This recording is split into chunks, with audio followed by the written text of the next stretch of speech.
5 बजे पापा ऑफिस से आने का टाइम है, चलो यार किताब लेके बैठ जाओ।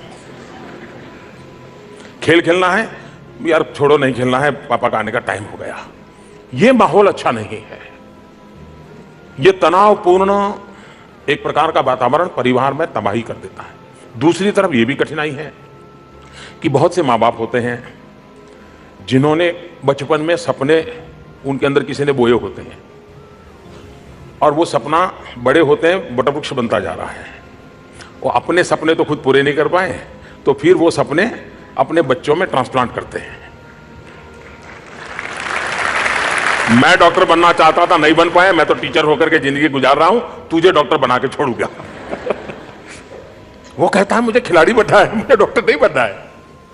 तो मां बाप कभी कभी अपने बच्चों की क्षमता, परवरिश, इन सारी चीजों को देखे बिना खुद के जो अधूरे सपने रह गए हैं, कहते हैं ना लोग, भाई मैं तो इसमें मानता नहीं हूं इसलिए आप भी मत मानिए, लेकिन कहते हैं कि भूत प्रेत हुआ करते हैं। तो कहते हैं कि जिनकी इच्छाएं अधूरी रह जाती और मरते हैं तो कहते हैं भूत हो जाते हैं, फिर वो इच्छाओं के लिए तड़पते रहते हैं। तो कभी कभी इच्छाओं के भी भूत होते हैं, इंसान के हो या न हो, और वो भूत आपको जकड़ लेते हैं। डायलॉग करना चाहिए माता जी पिताजी के साथ, खुल करके बात करनी चाहिए, अच्छे मूड में हो तब करनी चाहिए।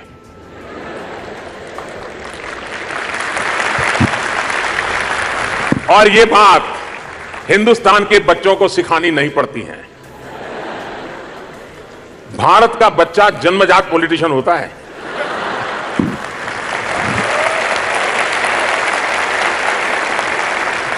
क्योंकि वो जॉइंट फैमिली में उसको पता होता है कि ये काम करवाना है, पिताजी को पता चलेगा तो नहीं होगा, वो चुपचाप दादी के पास जाता है। उस दिन दादी को पूछेगा, दादी जी पानी ले आओ, दादी जाइए ना, थोड़ा बाहर टहल के आता हूं, मैं साथ ले चलता हूं, मंदिर चल के। फिर बातें आता है, दादी मेरे लिए कर देना पड़ेगा, और दादी कर देती है। और दादी बेटे को भी डांटेगी, वो बेटे के लिए इतना ही नहीं करते हो। तो बच्चों को मालूम है कि कुछ काम करवाना है तो दादी से हो जाएगा, कुछ मम्मी से हो जाएगा, कुछ बड़े भाई से हो जाएगा, कुछ काम खुद का नहीं होने वाला है तो बहन को टाइट करो और बहन को बोलो तुम आज बड़ा ड्रामा करो और करवा लो। और बहन घर में अगर एक बार उसने हवा बना ली तो पापा की ताकत नहीं है कि वो मना कर सके।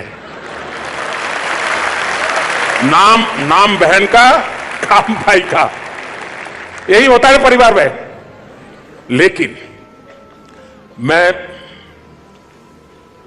अभिभावकों से कहना चाहूंगा कि आप इसको जो सोशल स्टेटस बना दिया है, जो अपने यार दोस्तों में कहीं मिलने जाते हैं, शादी ब्याह में जाते हैं, तो सब बात करते हैं मेरा बेटा ये करता है, मेरी बेटी ये करती है, तो उनके मन में रहता है कि मैं वहां मुंह दिखाने लायक नहीं हूं।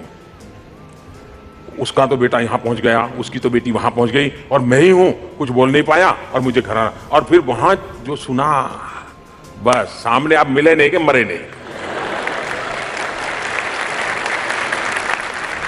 समाज में वो किसी और के बच्चों की कथा सुन करके आते हैं, फिर मनोमन तय करते हैं मेरे बेटे बेकार है, मेरी बेटी बेकार है, मेरा कुछ हुआ नहीं। और हो सके तो गाड़ी में जाते होंगे तो पहले अपनी पत्नी को डांटते होंगे कि तूने कैसे बच्चे बड़े किया, क्या सिखाया जाए, उसकी कोई जिम्मेवारी नहीं।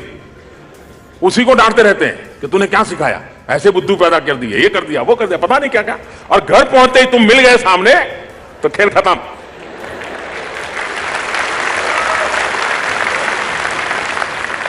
और इसलिए मैं अभिभावकों को कहता हूं कि आप इसको सोशल स्टेटस मत बनाइए, आप दुनिया से मत छुपाइए। अगर आपके बेटे के अंदर जो सामर्थ्य है उसी सामर्थ्य की चर्चा कीजिए, उनके बेटे के सामर्थ्य से आप अपने बेटे की कंपैरिजन मत कीजिए। और दुनिया में कोई बालक ऐसा पैदा नहीं होता है कि जिसके अंदर कोई न कोई भगवान ने विशेषता न दी हो। हर किसी को भगवान ने कोई न कोई परम शक्ति दी होती है। अगर पेरेंट्स उस परम शक्ति को पहचान ले और बालक को उस परम शक्ति के साथ जोड़ करके रखें तो कहीं से कहीं पहुंच सकता है। उधारी चीजें मत थोपो। अगर ये